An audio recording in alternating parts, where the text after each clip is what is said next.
Warning. The views and opinions expressed do not necessarily reflect that of the HHN TV or its constituent entities. Furthermore, some parents may not find this content suitable for children as it contains explicit language and subject matter. Viewer discretion is advised. Or, if you're a bitch, don't fucking watch this shit.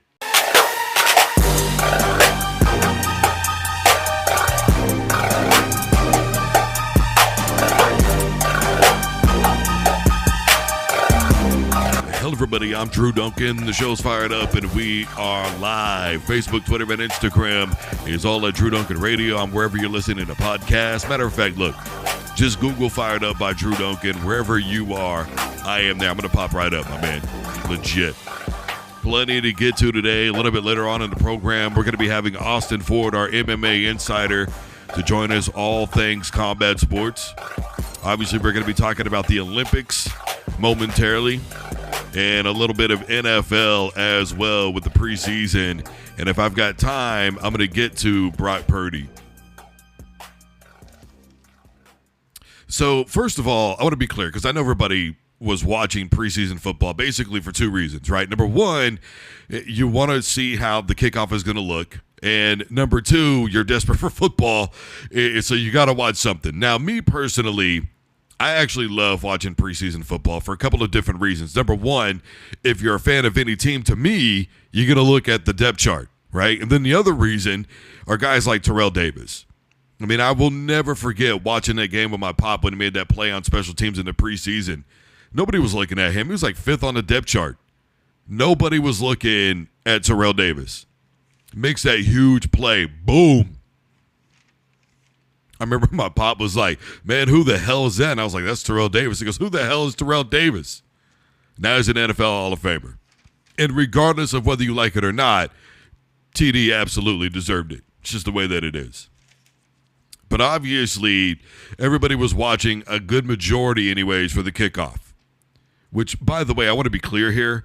The XFL, they were the ones who started this exact style of kickoff that you're looking at with the NFL. And like the NFL, they proclaimed, well, this is all about safety. Well, now they've joined with the USFL. They're now the UFL, and now they've gone back to more of a traditional style to kick off. Which tells me that neither one of them are about safety. In the NFL, they can shroud it and cloud it any way that they want to. They can form it any way they want to. Roger Goodell can get on TV and spin it any way he wants to. But the bottom line is the bottom dollar, which is all about entertainment. That's the only thing they're looking for is the entertainment value. Doing this type of kickoff literally has nothing to do with injuries.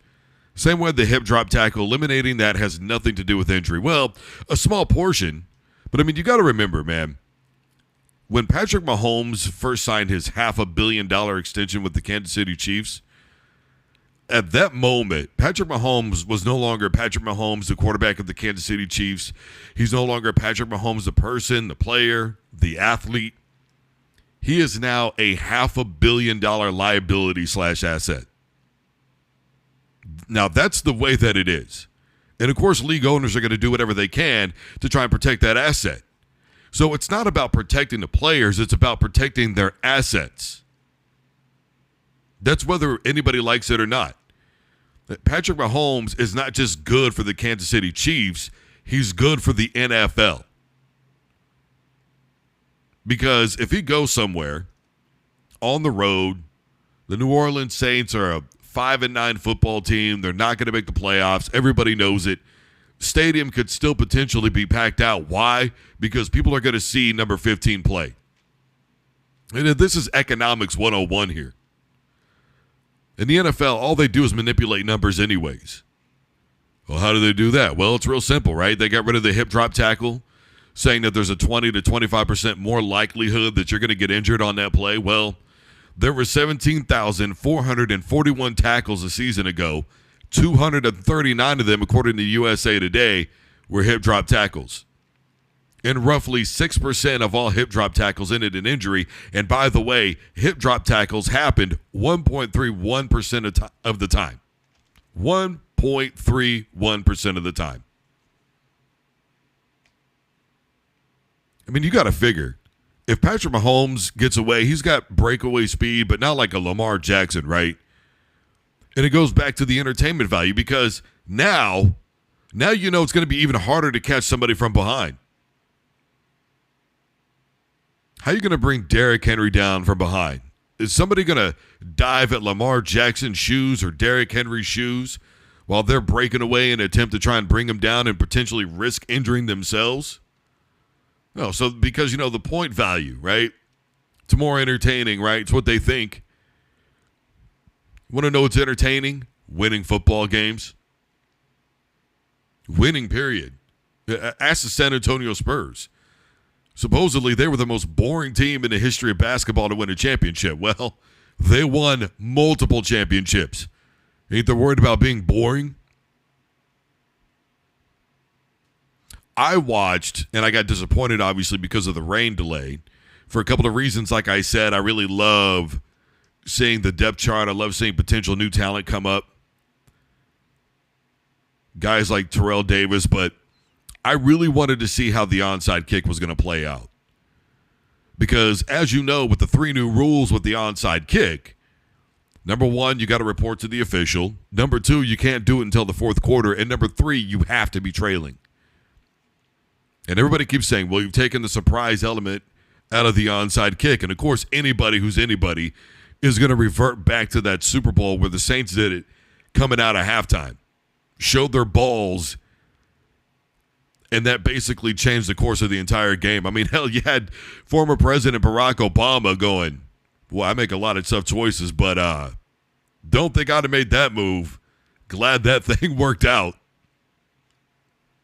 I mean, that tells you the magnitude of sports, right? And it tells you the magnitude of what happened.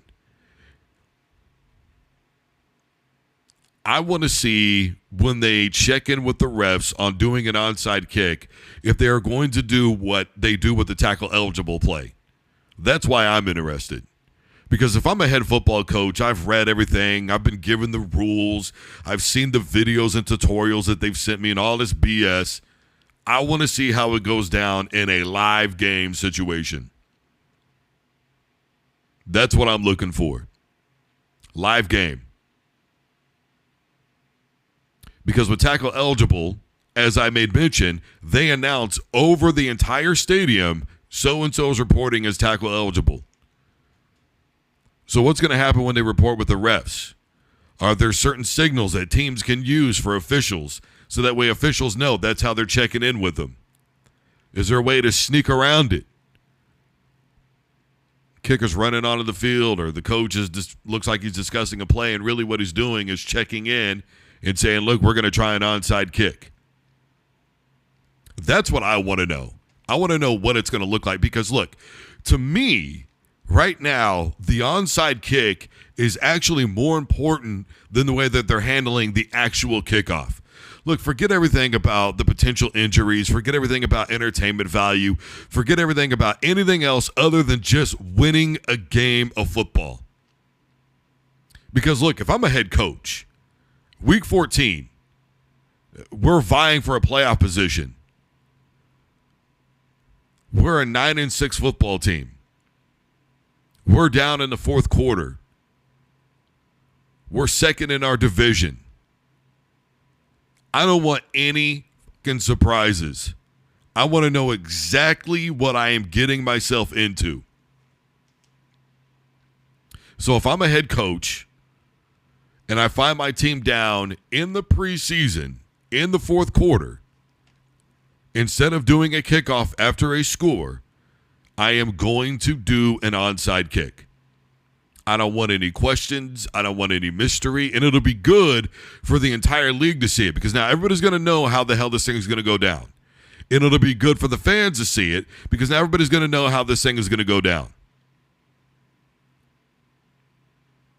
I really wish that the NFL would stop focusing on what they think is entertaining. And that, I mean, honestly, look, that includes the NBA. That includes Major League Baseball. At some point, you have to start listening to the fans. Now, look, I don't wish injury upon anybody. especially a serious injury. But injury is a part of the game, and the risk is always going to be there. And there's not a whole hell of a lot you could do to minimize it to the point where it's almost an impossibility, except for the idea of just saying to hell with it, and we're just going to play flag football. And even then, you can tear an Achilles, you can get a sprain. You make a cut the wrong way. Why don't they do things like, instead of turf, we're going to do grass? Anybody who's ever played football will tell you, playing on turf is worse than playing on sand or concrete. That hurts.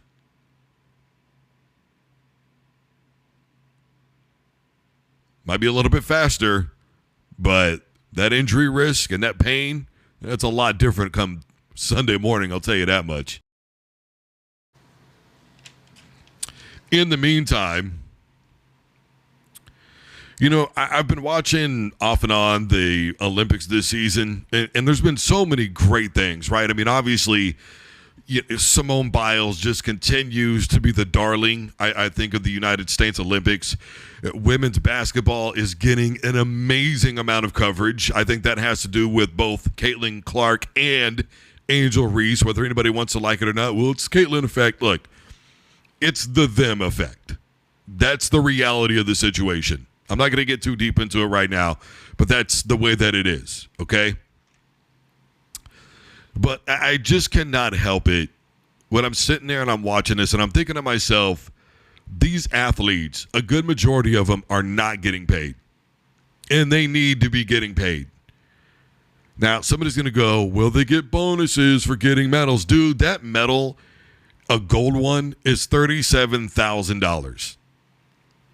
In most cases, if you win one gold medal, that is not even going to cover your training expenses, let alone your day-to-day stuff. I mean, come on, man. If you're going to do something like skiing, which is huge, right? If you're going to do something like skiing, I mean, that could be anywhere, according to triathlon, upwards of $40,000 to $60,000 just to train for that alone. I mean, you know, you got Simone Biles. What did she say? I think she said she spends roughly $15,000 a year to train. But remember that Simone Biles is going to get help because she's got so much star power behind her, right? Which she's earned. Do not get me wrong here. She's earned it. She has so much behind her, though. She gets big sponsorships. You know, we're talking Nike deals for somebody like her. We're talking Adidas deals for somebody like her. Meanwhile, there's 592 athletes this year competing for America in the Olympics. You're going to tell me that every one of them is going to get a sponsorship deal? Folks, there's only 3 medals you can win. Gold, silver, and bronze. That's it. And by the way, a bronze medal is $15,000 in the States, and a silver is $22,000. I mean, there are some people out there that the cost of training is upwards of $100,000. So if you win one of each of those medals, that's not even going to cover your training expenses for the entire year. I mean, doesn't it say something to people when Flava Flav is putting up money?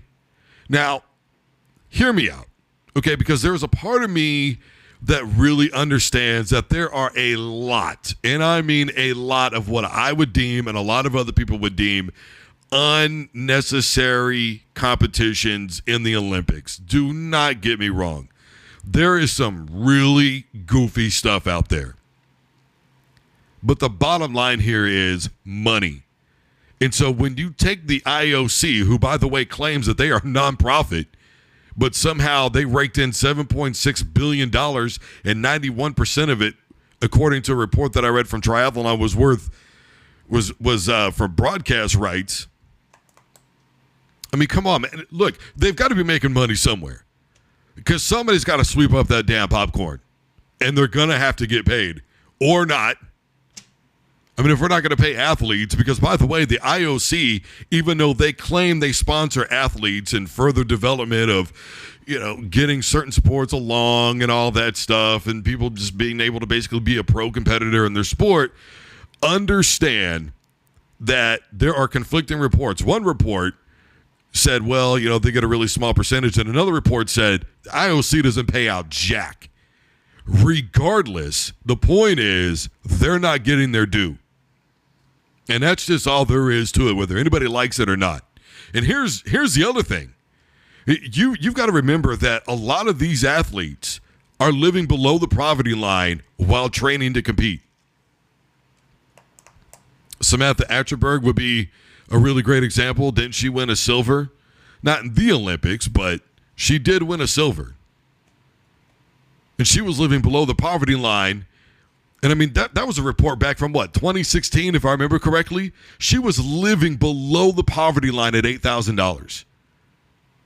$8,000. And most of it was off of donations. Do you know how many people are starting GoFundMes? They are out there barely surviving, all to represent the United States of America. And for what? What is the glory in? Thanks for your blood, sweat, and tears. Now, if you could go back home and work those 3 jobs, we'd really appreciate it. Where is all the money going that is being broke off? $7 billion in media rights deals alone. And look, here's the thing. You can say, well, look, $7 billion, and then there's 592 in America alone. Come on, man, it can't break everybody off. No, they can't. But governments can certainly step in and say, look, if you are competing and you make it past trials and you actually make it to the United States Olympics, we are going to supplement your income while you are training. And I'm not talking about it's got to be crazy numbers, because not everybody deserves the type of recognition that a Simone Biles is going to get, right? Those alike are rare. The Michael Phelps of the world, the Simone Biles of the world, I understand that they're not on every street corner. Pay attention. That's not what I'm saying. What I am telling you is it's not difficult to say, here's a stipend. You're going to be training for the next 4 years. We need you to concentrate on that. Here's at least $40,000. And you don't give it to them all up front. You divvy it out once a week. Every Friday, you make sure that something goes into the bank account. Maybe they'll still have to work a job, but at least they know that the job will be going towards what they need in life. And the other money is, okay, cool, man, I've got enough money for training and stuff and whatnot. And then maybe if I'm lucky and I do things right, I got a little bit of extra. Folks, we are talking about film study. We are talking about diets. We are talking about trainers. We are talking about traveling, lodging, food. I mean, basic life necessities, rent, diapers, clothes, appropriate training equipment, like, I don't know, shoes that won't kill your feet. I think that it's atrocious. And look, I screamed at the top of my lungs for years that we should be giving collegiate athletes something. We should absolutely 110% be giving them something. I didn't give a damn what it was. And with the NIL deal, I really don't think that we should have included, well, now colleges can start paying them out as well, because, the NCAA, they don't want those kids to unionize. Well, guess what, bro? They're going to unionize now. That's all there is to it. They are going to unionize. Now that they are officially paid, and they're going to have the right to. Whether they agreed with unions or not, I mean, that's a separate conversation. The point of what I'm saying is now they're going to be able to. And that's what they're afraid of with the Olympics, right? They're going to be able to unionize. Why don't they want them to unionize? Well, because now they can negotiate for salary. Now they can hire agents. Now they can negotiate for practice conditions. Because what's going to have to happen is if you unionize, they're all going to come together and say, look, there's a bunch of us that live out here. What we're going to need is a specific indoor training facility from you that is state of the art. I don't feel like going to my local high school and training there, bro. And every now and again, yay, I get to go to like Iowa University and use their facilities. No. That's not how this should work. It is grueling to train, especially in things like track and field. That is 110%. You have to be on this diet. You got to train this much. You think, here's the thing. Simone Biles, Michael Phelps, and those alike, they are so damn good at what they do that they make it look easy. So everybody starts thinking that winning is easy, and it's not. It takes a lot of different factors. And discipline is the main one, and your diet is going to be part of your discipline. What am I supposed to be focusing on? Well, why don't they just not go? They don't have to go. Fine. Let's not go. Let's not have anybody represent America in the Olympics. Me personally, until they get paid, I'm okay with it. If you don't like this country, stop it. That's such a cop-out BS statement, and I'm really sick of it. Just because I think that something could be improved does not mean I don't overall appreciate the way of life that I could potentially get. Okay? And I do mean the word potentially. What I am saying to you is it is time now. We've set it up for the athletes in college. We allowed the NIL deals. Well, they get sponsorship. They could technically do that. 592 people this year competing in the Olympics, folks. Nike ain't calling everybody. You understand? It's got to come from a place of, if we are competing for the country, then the country deserves to support them financially to make sure that they can get the best training possible. We're also grateful and proud when, they win. Look at Simone. She's so amazing. Oh, my gosh. She doesn't even know who she is. She's such a great person.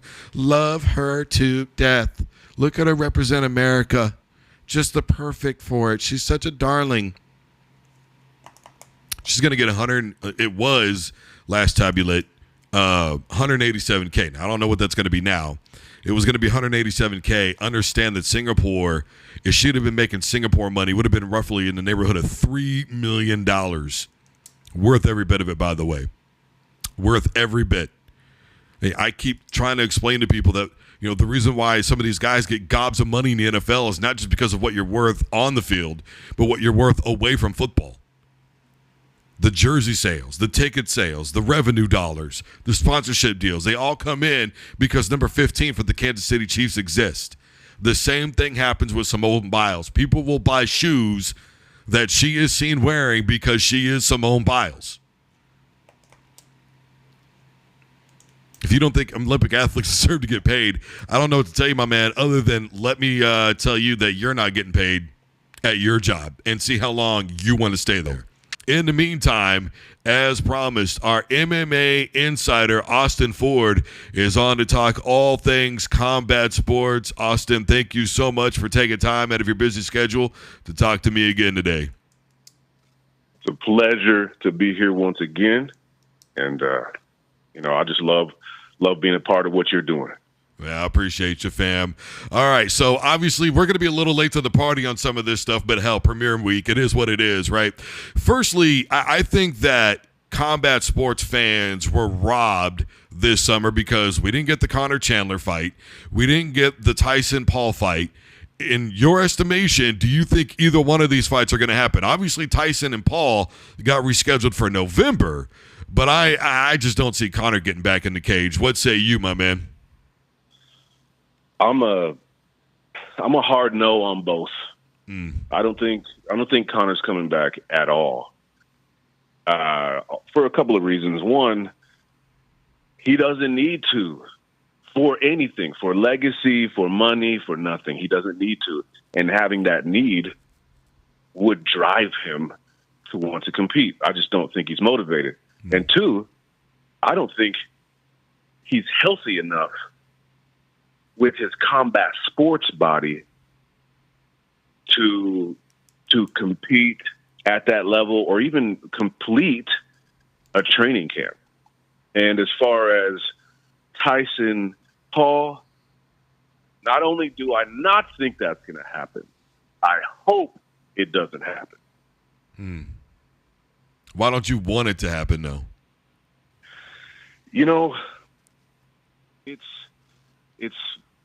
It's a bet against the old undefeated heavyweight, any weight champion of all time, Father Time. And I just don't see him being able to perform at his highest level, not even close to his highest level that he's ever performed at, not even close. And I don't think he can perform at his current potential highest level for very long. And we saw with the most recent Mike Perry-Jake Paul fight where Jake Paul was throwing hard, ill-advised, in my opinion, the entire fight. This young man is in shape. And that was a 3-minute, 10-round fight. But obviously it went 6 rounds, but he's in shape. And I just don't think – I know a lot of people think that Mike Tyson, it's the greatest of all time. And Mike Tyson, in his prime, or even Buster Douglas Mike Tyson, even later after that, he smashes Jake Paul right away, maybe the second rounds, absolutely. But this is a different scenario, and I just don't want to see Tyson lose. And I just don't see what's the point. Jake Paul beats Mike Tyson. He gets on the mic and reiterates that I took Mike Tyson's throne. No, you didn't. You don't have to have a time machine to do that. And then if Mike Tyson beats Jake Paul, well, all would be right with the world, I guess. But I've got nothing against Jake Paul. Nothing at all anymore. The kid's training hard. He's young. He's big enough. He's a bit sloppy, but he's getting better. And I just don't think a 58-year-old, and by the time this fight may happen, he's going to be 59. There's no way. There's no way. And he better be hard on the TRT. Hard on the TRT. Because there's no winding back the clock, even with that. So I don't want to see it. I don't think we will see it. Let's just move on from Mike Tyson, Jake Paul. Fingers crossed. Fingers crossed. Well, obviously we'll see what happens. And I mean, you know me, right? I was skeptical of both of these fights from the get-go. I thought that eventually, well, yeah, what are you going to do? I really just thought that Mike Tyson's age was going to catch up to him. And, of course, ulcers and all that, it's got nothing to do with an age thing, right? I mean, there are small children that end up getting that. But, the recovery time for 25 versus somebody damn near 60, we're talking about two different things. And for me, the issue with Conor was, and I said this before, and that is I think Conor just woke up one morning and said, you know what, I think I want to go ahead and have a fight. And I'm just going to announce a fight, and who the hell's going to tell me no? Because, as I've said, Dana White at one point wouldn't have told Conor McGregor no. But I think that given what just happened, because Conor McGregor in 2017, that man can have a broken leg, and he's going to figure out a way to show up to that fight, okay? This toe thing that's going on, a part of me gets it, but a part of me also says McGregor woke up and went, oh, shit, I'm in a fight, and I have to be training for a fight, and I haven't been doing that. I've been clubbing, I've been kicking it, and he's been posting these videos. It's not a mystery. It's not speculation. It's what he's been doing, and I think he went, I've got a fight in a month, and I have done nothing to prepare for this fight. I'm fucked. And he just said to hell with it. I'm out. We watched Manel Kape recently fight Makayev, broke his big toe right away, and reached down, and I thought, oh, no. This is not good. And he fought like it didn't happen the rest of the fight. And I agree. Old Conor, he broken leg, broken nose. He'd limp in getting it done. Absolutely. But you're right. He just woke up, made a fight, flexed his, clout. Exactly. And influence. And yeah. And honestly, I'd be scared too, because Michael Chandler is not playing. No, he's not playing. He video too. He wasn't out here making a bunch of videos. Sure, he did that thing on the the WWE or whatever, but that was it. He just said, Conor, get your ass in the ring. And that was it. Everything after that, you didn't hear from him because he didn't care. He just went to work. And McGregor, I think, realized that he was in muddy, murky, deep waters with a shark, and he wasn't going to be able to swim fast enough. And so he bailed.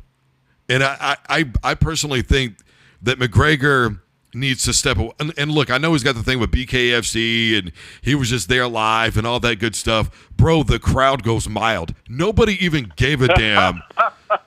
You know what I'm saying? Nobody even gave a damn that he was there. Nobody cared. Like to me, this last stunt with Michael Chandler all but ended his MMA bravado, clout, career. I mean, it's time literally to go away for a while, especially since there's alleged trouble again with him and getting now his license suspended from a deal that happened back in 2022. I mean, if you ask me, he just needs to take a year or two to step away, let it all blow over, deal with whatever the hell he's got going on outside, and just call it good and be like everybody else, man. Turn into a commentator, bro. I mean, seriously. And, it's taking away, all of this extra stuff is taking away that there was a time where this human was operating at the highest level a human can use their brain to manifest physical things happening in a fight. He was a mental giant. Yeah. And with the work ethic, the highest level of work ethic you can have, the mouthpiece. They're comparing his mouthpiece to Ali. Right. And I'm not only, I can't forget that, but now I'm kind of wanting to forget about him. It's I don't want to say I'm annoyed, but I don't want to hear about it anymore. It is annoying. Next wave. Yeah. And honestly, with what Alex Pereira's got going on right now in the UFC and the fanfare that he's got, McGregor, everybody talks about legacy. And people forget how easily it is to quickly destroy it. And people often remember the way that your career ended. I mean, you take even Tom Brady. People remember the way that his career ended, forgetting the other 19, 20 years in the NFL where the league was his. But they remember that. The year before. Right. The year before. Yeah. He won 12-4, and they made the playoffs, or 12-5, whatever it was, and they made the playoffs. And the year before that, they won a Super Bowl. It was the last season that got him, and it blows my mind because people already say, well, Mahomes is the GOAT. Like, how? Like, Brady's only been gone from football for one full season. We're in this age of immediate gratification. Oh, yeah. And then this what have you done for me lately is getting out of control. Way out of control, man. Out of control. It's been that way. Look at Israel Adesanya. Right. Really, nobody's really talking about him, and they're talking about him losing to Duplessis, and everyone's talking about Pereira. But did we forget that Adesanya avenged his losses and knocked Pereira the F out and then shot arrows into him? I mean, how did we quickly forget that? I don't know, man. Oh, my gosh. It blows my mind. And, I'm just different. Well, and here's the thing, right? Like, even the most recent UFC fight card along those lines, a guy that I interviewed, right? El Kakoi, Tony Ferguson, who the experience that I had with him was amazing. I know he's had some other stuff go on, but regardless of all that, it's crazy because his career started out so incredible. He looked unbeatable at one point, and he started calling out McGregor and was ready for him and all that stuff. I mean, we thought these two were probably going to collide in maybe one of the greatest fights of all time. And then that fight didn't even happen. And now you've got Tony Ferguson going, well, I'm semi-retired. What the hell does that even mean? I mean, here's the thing, and this is what people forget with MMA. If you are not 100% dedicated to being in MMA, it does not take much to lose a fight. To someone who is 100% dedicated. And I just think that we're seeing it more and more, especially some of the older guys. Like, they've had their time. And, they were from an era where you still had to fight, 30 AMI fights before you could think about going pro. And then you had to fight, 10 or 15 fights at the pro level before you could get a really good solid fight on a really good solid fight card. And the world has changed so much. I mean, you talk about instant gratification. I mean, why in the hell are these guys 3-0, 5-0, 10-0 getting title shots? We've got interim belts out the ass with the UFC, and to me, it's been to a point where it's confusing because you're always going to have casual fans. It doesn't matter what sport. I get tired of hearing about the casual fan, this, blah, blah, blah. They are a necessity just like anybody else. The casual fan's going to go, oh, they're fighting for a championship, and somebody's going to go, well, no, man, it's an interim belt. An interim belt? We're paying $120 to watch an interim fight? When are we going to see the real, you know what I mean? The real champion. And what about, didn't Aspinall just defend the interim title? Yes. What is that? Who defends an interim? Like, it's the most ridiculous thing that I've ever seen. It really is.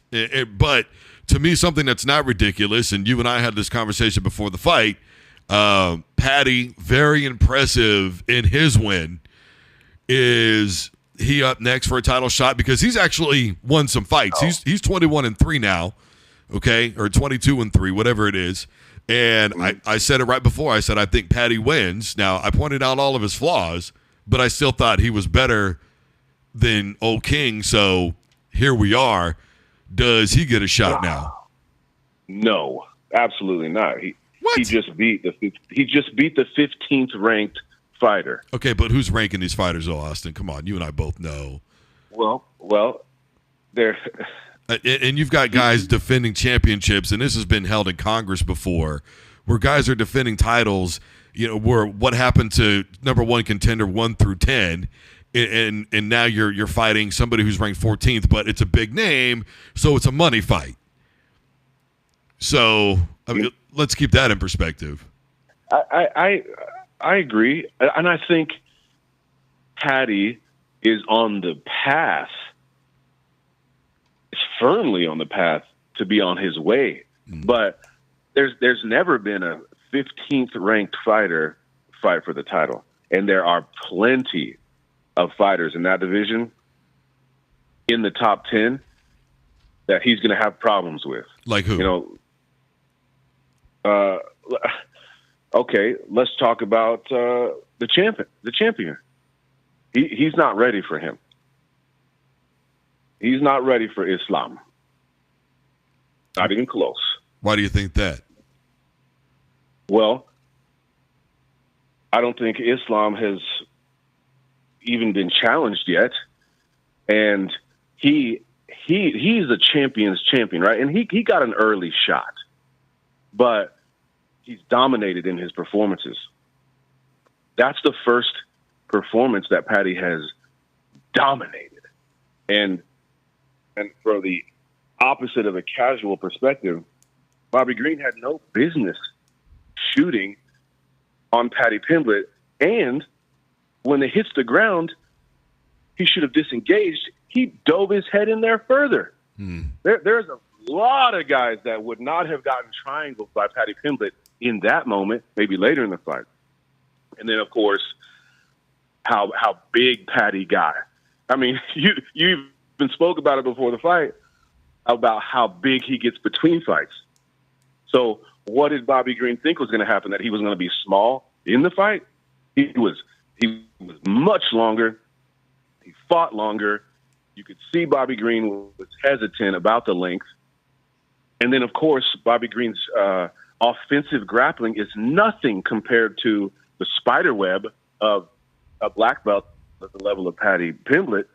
So it was just a terrible showing by Bobby Green, who I think on some nights he's very, very good. But he's 37 years old. And so I think Paddy Pimblett needs to beat someone in the top 10. He needs to get ranked in the top 5. and then have a number one contender fight. I think he's 3 fights away, and 3 obviously wins away. But I'm convinced after watching that fight that he is capable. He is capable. But I don't think he's a Conor McGregor. I don't think he can beat Islam Makhachev. I'd like to see him fight Drew Dober. How about Michael Chandler? He's calling out Moicano, and I think that is bold. But he and his coach, Paul Rimmer, they see something in the Moicano fight. That's why they're pining for that. So good on them. Let's see him get through Moicano. If he destroys Moicano, let's bump him up.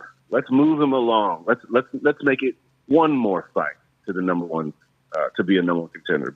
Or maybe there's just no one else to fight, Makhachev, and let's throw Patty in there. But they're not going to do that with him because he is a chosen one. He is a chosen one. His fights leading up to the Bobby Green fight, even the Bobby Green fight, those are excellent choices of fights. And now that we're in the top 15, we're getting to where you have less of a choice. Let's get to the top 10. There's some close to mandatory challenges there. Now we'll get to see. But this is his time, and this is our time to see Paddy Pimblett, to see what he's got. But championship, no. We're talking to Austin Ford. He is our MMA insider. He is an MMA trainer. We are live. The show is fired up, and I am your host, Drew Duncan. Really quick here, just want to tap into this. I know you're a Kansas City Chiefs guy. You're from the Kansas City area. Kansas City going to get it done again this year? I'll just put it to you like this. Oh!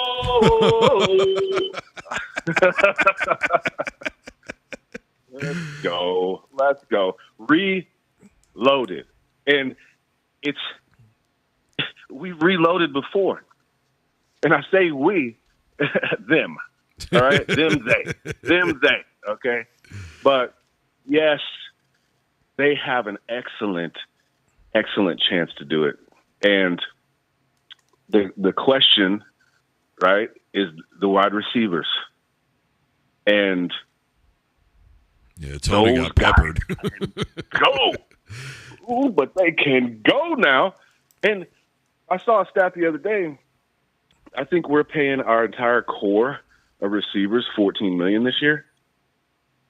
The entire receiving core. So, I think we may have the fastest as well. Yeah, the money you're giving Mahomes, there's not a lot of space there for everybody else, amigo. But look, as a Broncos fan, I hope Mahomes stubs his toe in the middle of the night. As a journalist, look, he's the best quarterback in the NFL, and it's not even debatable. It's not even close. The margin is so far away. I don't give a damn what anybody says. He's the best in the NFL, and I hate seeing him twice a year. I'll tell you that much. And Denver's not going to be any better, but it is what it is. Hopefully, Peyton gets fired in the middle of the season just for drafting Bo Nix alone. That should have been a fireable offense right there. But and then of course what happened with Russell Wilson and all that stuff a season ago. My goodness. Regardless, look. There has been a lot made in the Olympics, and unfortunately, not much of it has been about anything, especially with boxing, other than this whole debacle is what I want to call it at this point with Khalif. Now, there are conflicting reports out there. I have read reports from Yahoo that initially suggested that she tested positive in the IBA testing ring for having male chromosomes. Then that was basically retracted, and they said, well, now the IBA is saying we're not going to release those officially again. The ICO took over testing. Supposedly, they have more relaxed testing limits than the IBA does. There's been a lot out there about whether or not she's transgender, whether she was born a man or a woman, whether or not she's intersex. What says Austin Ford about this entire situation? Well, I'm going off facts. And the facts are not out there that can define outside of what she and her family and her history and her documented history has solidified. There's no facts saying that she's not a woman. The IBA, formerly AIBA, that's the linchpin here. They're the scapegoat, in my opinion, because they claim they did not do a testosterone test. So that takes the testosterone debate, it's moot. The testosterone levels are tested by the IOC, and they cannot be out of the top range for female. Mm. They did not allow that. So she is within the range. Common sense says that. Because we've seen people go to prison for lying about banned substances and testosterone levels. So that there is no testosterone debate. The chromosome debate. There is not a single one piece of evidence documented or released that designates whether she is XX or XY. Or even if she has the syndrome that can have all the female characteristics and have an XY chromosome. None of that. Even the IBA will not release the test that they claim they did that disqualified her and the other person from competition in the world championships previously. But also, on the other side, people are using the IBA as the authority. And they are now banned. They're dissolved. We don't even use the IBA anymore at all. So they are not a credible source, period. And it goes even further. She beat a Russian. The Russian representative in the IBA made a stink, and in my opinion, did not give enough facts with their results of their testing to be credible. It looks like a coup to me. So without any facts, I have to go off of common sense. This young lady has been boxing as a female her entire life. And she's not that good. She wasn't. Her record doesn't show she's that good. She has 5. And people say she has 5 knockouts, but in amateur boxing, they don't use the word knockout. They don't even use the word stoppage. They use RSC, referee stops contest. So she has 5 referee stops contests and has lost plenty of time to plenty of women. This seems to me like an opportunity for the hottest topic this year since Hawk Tua. So, and I feel bad for her. If it were to come out that she has an unfair advantage, which that she clearly has not been able to capitalize on until now. If she has an unfair advantage, I wouldn't let my daughter compete against someone that has an unfair advantage. But if she's my daughter and she comes out and it's my beautiful baby girl, and what is the test that we have as the doctor? What's the test that the doctor does to designate gender upon birth? It's an eye test. She passed that eye test. Algeria, Muslim, they are not allowing a transgender to represent them in any way, period. And there are sticklers on that. So there's no way they would let her represent them in the Olympics. She wouldn't make it into the Olympics.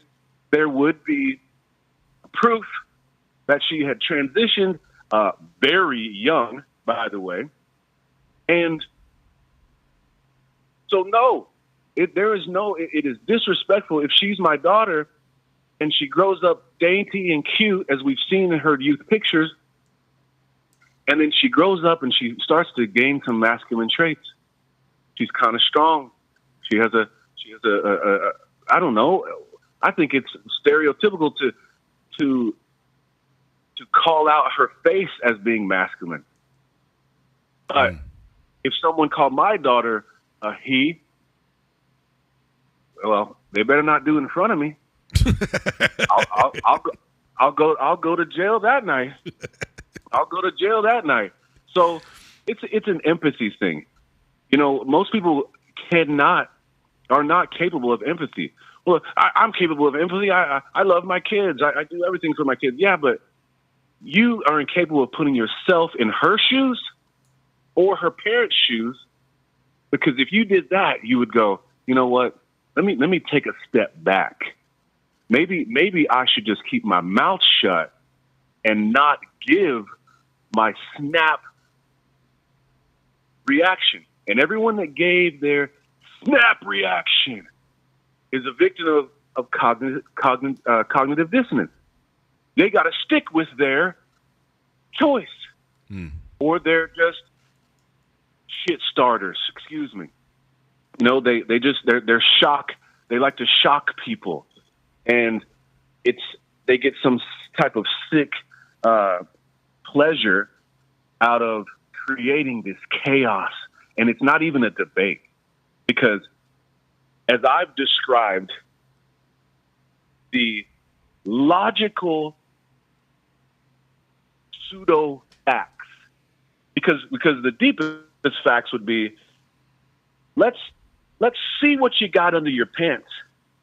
Have someone examine her. Doesn't that sound disgusting? Or let's in the United States of America, we have these HIPAA laws. You are not allowed to see people's medical records unless they sign them away. But we would have to violate HIPAA laws to make her show us proof. And then with the world today, that wouldn't even be enough. Whether it'd be called fake. Absolutely. Yeah. It'd be called a doctor document. Let's say she is XX female. Would everyone get on their face and apologize to her? And you see, there is a huge wave of apologies going on right now. Mm-hmm. There is a huge wave of acceptance, including from Karini, who she fought. She apologized too. Yeah, and said she would embrace her if she saw her again. And look at Khalif's behavior. There is nothing in her body language that says I'm cheating or I'm ashamed of myself. Nothing. Right. Yeah. Well, that's fair. And I was watching water polo a little bit last night, and I watched this woman get out of the pool, and she had a build that a man would be proud to have. shoulders, traps, back, biceps, triceps, legs, way more physically stout than Khalif. Let's say, and I hope everyone hears this, and this invades their brain. When you go looking for a car, right? You start looking for cars, and you're like, man, I like that new Honda Accord. And damn it if you don't see Honda Accords everywhere. You're like, man, I don't even want this car anymore. They're everywhere. Well, yeah, because your brain is now looking for them.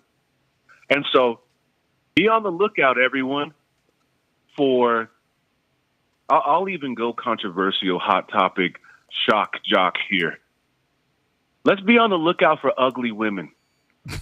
What? Let's be on the lookout for a mannish, ugly woman, and see how many are out there.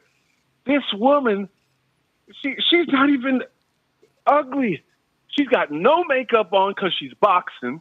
She's got cornrows in because she's boxing.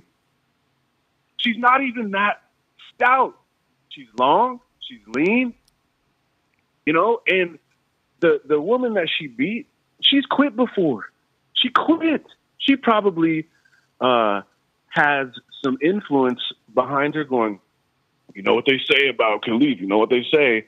And you get out there, if you feel that she has an unfair advantage, there's no shame in you quitting because amateur boxing is life or death. Amateur boxing's life or death.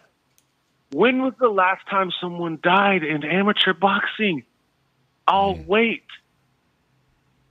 It's not professional boxing.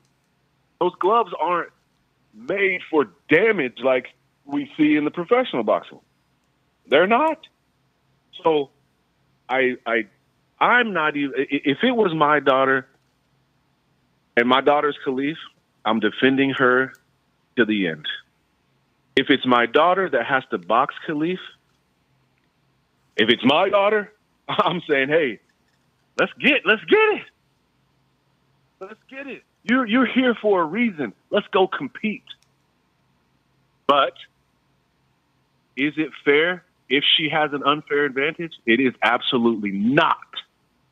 Now, let's talk about the Fallon Fox in MMA. I never and will. Go ahead. No, you go. Go ahead. I will never, have never co-signed on that. She was a male, transitioned into female, and broke a girl's face.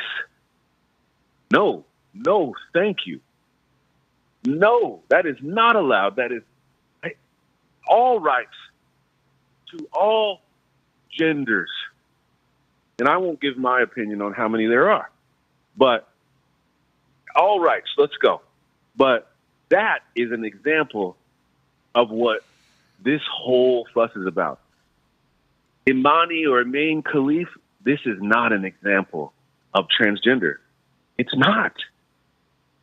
We don't know about her chromosomes. We're assuming. And one of the 4 agreements is never assume. And we've all heard the cliche about assuming. You make an ass out of you and me, and we look really bad right now as an online community. And it doesn't take much to make us look bad, but we look really bad judging this. How about we skip Khalif and go to the IOC? Prove that you tested her. Prove it. Let us see, because that's public knowledge. We need to see the Olympic Committee's testosterone test on Khalif. Give us some more information. Let's go there, because we're not questioning the UFC's female roster. Have you seen Chris Cyborg? Oh yeah. Right? Have you seen some of these ladies in the UFC? They are way more sturdy than Khalif. I just think this should have never been a thing, or someone needs to come out and put an end to this. But why would you do that? Why would you do that? This is creating so much content and probably creating money, but I hope we get the truth. I'll eat my shoe if it comes out that Khalif and her family and the Olympic Committee and all the people that have cleared her in all of her amateur fights, I'll eat my shoe if it's proven that they were all deceptive just to get this one person into the Olympics to make money. We know Olympians don't get money now, so I just don't see the point. I'm not outraged about it. I really am not. But what I am somewhat outraged about is the disrespect for this young lady, if she is just a young lady or just has a syndrome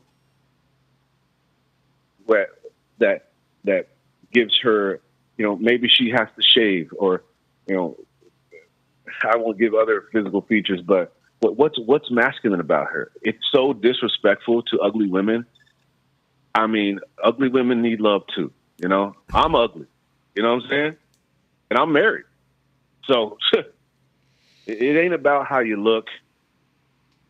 She doesn't even look that advantageous. Look at the UFC. Come on. I can't wait for this to go away. He is Austin Ford. I am Drew Duncan. The show's fired up and we are live. Austin, thank you once again so much for taking time out of your ever busy schedule to chat it up with us. And we will hear from you again Friday because Austin Ford will be on every Friday to talk a little combat sports with us. Thank you, man. I really do appreciate it, Austin. Man, it's a pleasure and it's my honor to be on this magic carpet ride with you, baby. Man, I appreciate you, fam. All right, everybody. And speaking of which, he talked about Fallon Fox. Tomorrow, we're going to be having Tamika Brent on the program as well. She is the one who fought Fallon Fox. And, of course, I'm sure she'll have plenty to say about the Olympics. All right, everybody. We still got plenty more to get to. We'll be back after this. Don't you dare touch that dial.